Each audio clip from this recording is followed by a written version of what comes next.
Orangetheory, head coach Ida here. Today we're going to talk about the psychology of exercise. So when you hear psychology of exercise, I'm curious what the first thing that comes to your mind is. For me personally, when I heard this, I said, oh great, I have my master's in mental health and wellness.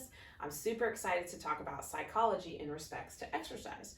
So as I was doing some research on this, I noticed that there are two different psychologists that work in sports psychology and exercise psychology. So first we're going to talk about the difference between the two. Then we're going to talk about the top of the umbrella, sport and exercise psychology together, talk about some theorists and some theories, where that came from. And then we're going to talk about where we meet our members in the process of the psychology of exercise, and then also talk about the 5 stages of change, and then a human development psychologist, theorist, Maslow's hierarchy of needs. So, psychology of exercise. The difference between a sports psychologist and an exercise psychologist. So a sports psychologist are interested in helping athletes perform better and more consistently, and improving the quality of experience of participation in sport, and in other issues such as professional career transitions, i.e. retirement. Coach behavior and communication skills. Some sports psychologists are also trained in clinical psychology and are qualified to provide assistance with problems such as drug abuse and eating disorders. So that is a sports psychologist's main goal. We're not going to focus so much on that today. What we're going to focus primarily on is exercise psychology. And this is what an exercise psychologist's main goal is. They, on the other hand, are more interested in helping people to become more active more often. They are driven by the goal of health and well-being rather than performance. And they may use physical activity and or exercise as legitimate therapeutic interventions for some psychological disorders such as anxiety and depression. So a lot of times exercise psychology, we can look at our work at Orangetheory through that lens. So I actually had a member come in last summer and she said, my psychiatrist told me I needed to come to Orangetheory to get exercise into my routine to help me with my depression. So I'm happy to say she's still a member of ours, and she was actually a member of the month and featured in the Houston Chronicle to talk about how Orangetheory has become such a huge part of her life, and it has basically been an aid to saving her life because she has battled depression her entire life, and through the use of Orangetheory with working with her psychiatrist, she's on a much better road to recovery and maintaining her depression and doing the best she can with everything she has, and she's really thriving in life right now. So exercise psychologists, that's their main goal. So when you hear psychology of exercise, what are we thinking? So exercise psychology is a discipline used to help people assess where they are at in regards to exercise, define an individualized exercise program, and help people deal with barriers and issues that restrict people's participation in exercise and maximize a person's enjoyment of exercise. So psychology of exercise, when you look at this definition, we're going to talk about kind of the phase that people go through when it comes to exercise and their regimen, and how they're going to start that, how they're going to maintain that, and that's when we're going to kind of talk a little bit about the 5 stages of change as well. So the broader spectrum, sport and exercise psychology as a whole, kind of at the top of the umbrella. So Weinberg and Gold, this is from a reference in 2011, defines sport and exercise psychology as a scientific study of people and their behaviors in sport and exercise activities and the practical application of that knowledge. The general orientation of the discipline is to describe, explain, predict, and develop interventions to modify intentional, organized, and purposeful behavior actions in sport based in empirical research, qualitative analysis, and ethical standards. So another theory here is the perspective of sport and exercise psychology is twofold, okay? So the first is analysis pertaining to how actions in sports are regulated, controlled by psychic processes. And the second is how actions in sports and exercise regulate, control psychic processes. So one is going to be first, analysis pertaining to how actions in sports are regulated, controlled by, and then the second is how actions in sports are regulated and controlled by psychic processes, cognitive, motivational, voluntational, affective, emotional processes, with the intention to enhance sound understanding, theoretical concepts, advance methodological approaches, research methods, and to enlarge effective interventional tools, the applied methods. So the first is kind of a more simple approach. So It's just talking about how actions in sports are regulated and controlled by psychic processes.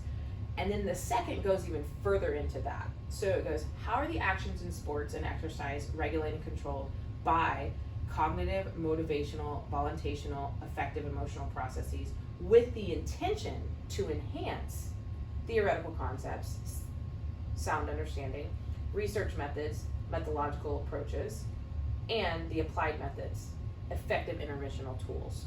So the second one is going to be more specific. We're kind of going to talk a little bit more about the first analysis.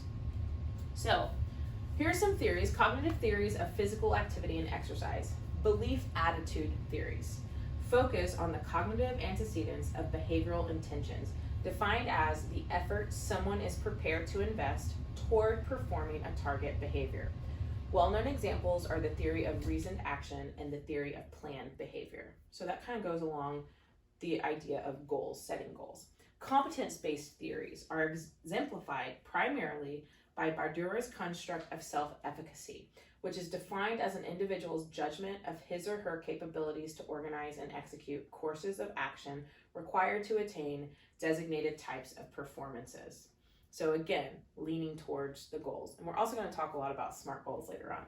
So control-based theories refer to the notion that humans have the intrinsic desire or goal to experience oneself as the initiator and regulator of one's actions. So where do we see our members when they're initiating, showing up? Very first class. The currently highly influential self-determination theory attributes this desire to a basic psychological need for autonomy. Stage models, the trans-theoretical model, conceptualized behavioral change as a process that brings one closer to the envisioned goal. And then the hybrid models, such as the health action process approach, combine the stage concept with motivational variables to predict intention with the addition of post-decisional variables.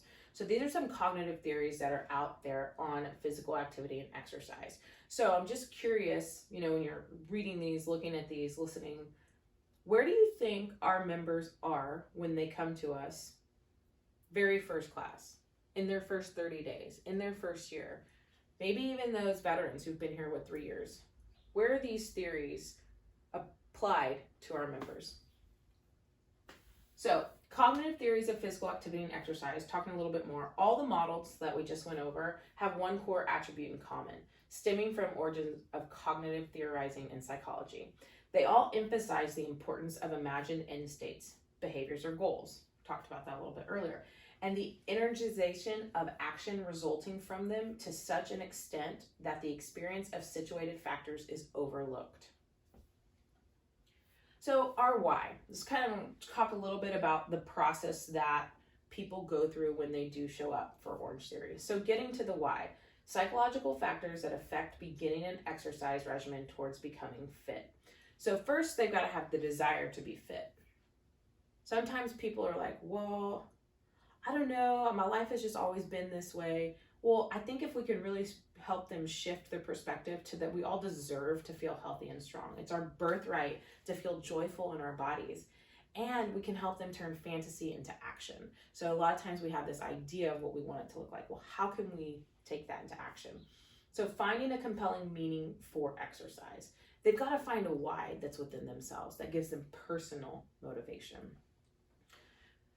Getting past our limiting beliefs in humanistic psychology. So humanistic psychology, we call limiting beliefs things that are kind of holding us back. Now, there are truthful limiting beliefs. Like, for instance, if I was like, I want to become an NBA star. Obviously, me being an NBA star, I've known for a very long time, I'm not that very good at basketball or a WNBA star. But that's a limiting belief that's practical. There are other limiting beliefs. Some people say, well, I don't know how to lift weights, so I just can't do it. Or I don't know how to run. I'm not a runner. Those are limiting beliefs that are holding them back. Bad habits that diminish the potential, and it governs our lives, you guys. So we can give them up. The limiting beliefs that are holding us back, that govern our lives, we can give them up. Think of yourself differently. Believe it is possible. And visualize yourself where you want to be. So kind of helping them, and even ourselves, if any of this applies to us. Where's our why? I'm sure it all applies to us. So our why continued. Overcoming excuses. How many of us make excuses? So basically an excuse is saying that I have other priorities. So how can we make what it is that we're excusing a priority? What do we got to do? And then setting goals, SMART goals. Make sure when you set goals, they're specific, they're measurable, they're attainable, realistic, and time bound. So you want to get very specific about what it is that you're looking for. Get a number in there, get measurable, attainable. I absolutely know I can do this. Even though I might have some limiting beliefs in the way, I can run 3 miles. Something like that. But WNBA star, not gonna happen. Realistic, obviously a little bit like what I was just saying. And then time bound.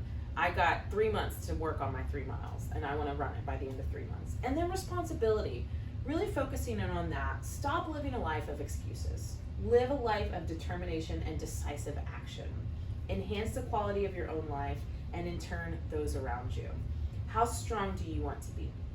We undergo a revolution in our thinking, priorities, and values when we create this new regimen of bringing exercise into our lives. And become the kind of person that liberates yourself from the tyranny of your excuses. Engage with life. So many people come to us and they're like, I just want to start moving my body, but I don't know how. Really kind of focus in on the fact that they're responsible for that.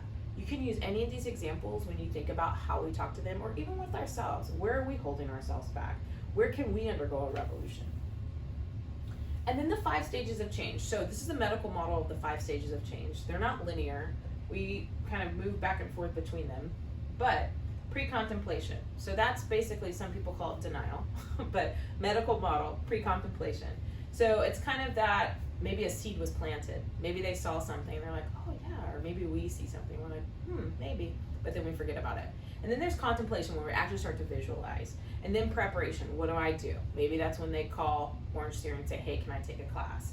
And then the action, actually showing up, doing the exercise.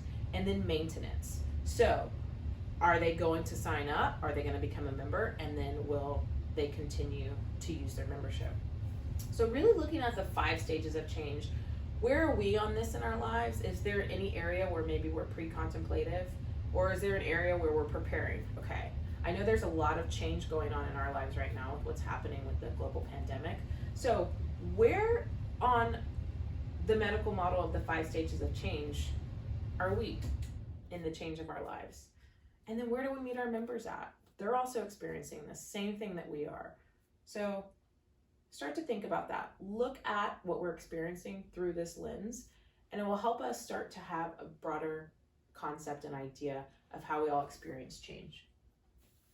And then the human development psychology, Maslow's hierarchy of needs. So self-actualization is the very top of the pyramid. These are pyramid.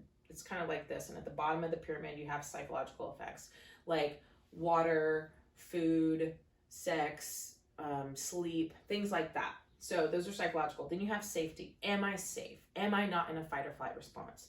And then belonging and love. Do I have relationships that matter? Social needs or esteem. Do I feel like I'm part of something? That tribal community that we talked about also goes along a little bit with belonging and love. And then the self-actualization. That's when you can really focus in on the 5 stages of change and say, okay, we are working on this one thing. We can start to set SMART goals, and we can go through the psychology of exercise, really trying to get that regimen started or maintain the regimen or even just tweak the regimen. So Maslow's hierarchy of needs, what we just went over, this means that in order for motivation to arise at the next stage, each stage must be satisfied within the individual themselves.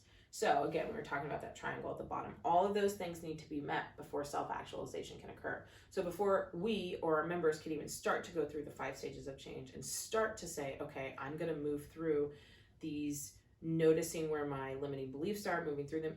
All of that happens at self-actualization. So all these other things need to be met first. So we might meet people somewhere who are still getting some needs met along this pyramid.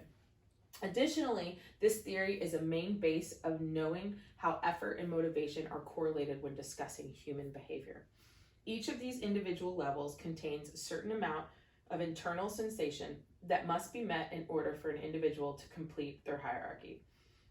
So the goal in Maslow's theory is to attain the 5th level or stage, self-actualization. So live life all out, you guys. where can we begin to bring these principles and theories into our coaching? So I'm going to leave you with that. Hopefully you got some sort of knowledge from the theory of exercise and exercise psychology. It's so great to have you today. I hope you're all doing well. Take good care of yourselves. Thanks for joining.